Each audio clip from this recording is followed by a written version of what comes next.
Hare Krishna. So today we shall be discussing the fourth verse from the first chapter of the first canto of Srimad Bhagavatam.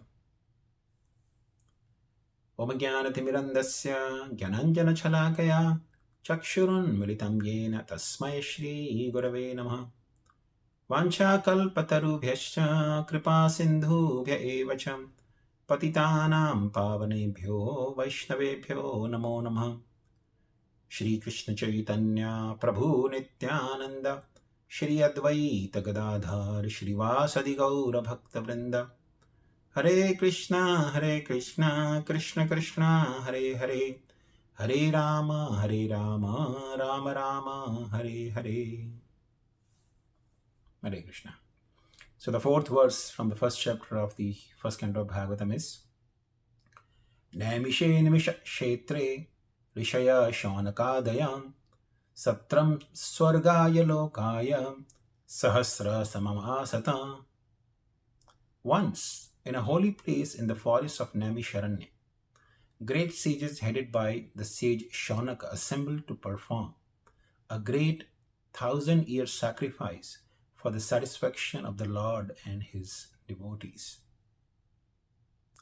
So, after the glorification of Srimad Bhagavatam and inviting all the readers to relish Srimad Bhagavatam, the subject matter of Srimad Bhagavatam is now actually starting.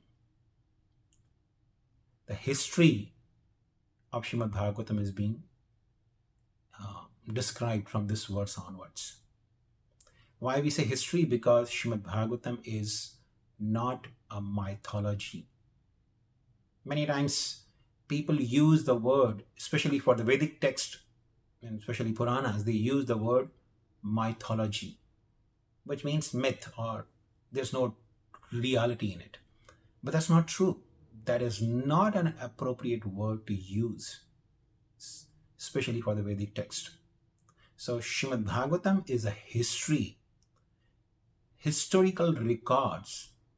The modern history is, doesn't know more than 1,500 or 2,000 years. But Srimad Bhagavatam narrates the history more than 5,000 years ago. In fact, there are instances in Srimad Bhagavatam which took place millions of years ago. So, this particular history is beginning from a place called Naimiṣe. Naimiṣe refers to a place called Naimiṣāraṇya. So, Naimiṣāraṇya is still, till this day, is a forest, is a place in India. It's very close to the city of Lucknow, if anyone wants to visit there. So, this Naimiṣāraṇya is the forest where 5,000 years ago, the great sages, as it says here, ṛṣayaḥ, śaunaka-ādayaḥ, the sages headed by Śaunaka Rishi, they all assembled in this place of Naimiṣāraṇya. Naimiṣe, animiṣa-kṣetre. Naimiṣa is referred here as nimiṣa-kṣetre.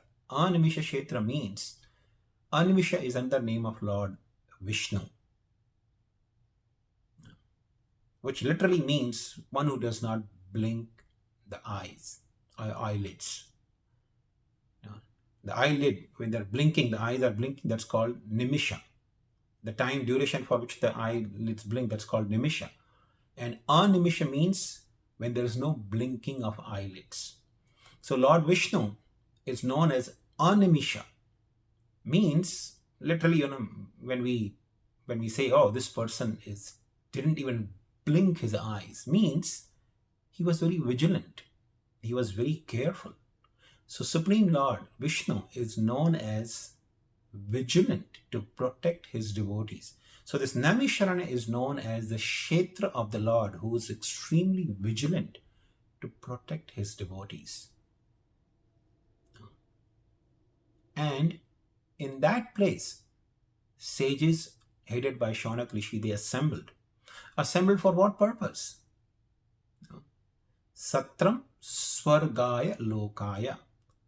Satram means to perform a sacrifice. So they assembled in Naimiṣāraṇya with the intention of performing a sacrifice. Sacrifice for whom? svargāya. Swar refers to Svargaloka or the heavenly regions. That's called swar. Bhu, bhur, swar. So swar refers to heavenly regions, and gaya refers to singing the glories of. Like gaya means gana. So gaya. Svargāya means a person who is glorified even in the heavenly planets. That refers to again Lord Viṣṇu or Krishna. Now, this word is actually very significant. Svargāya is very significant. You see, in human society, for example, we don't generally discuss what is happening in the ant society. Sometimes you may find some ant hill. If you go, say, sometime in the backyard of your home, you might find there's a huge assembly of ants somewhere in the corner of your garden or your backyard. Now, some ant may be very famous in that society of ants. But do we ever discuss, oh, that ant was such a great ant?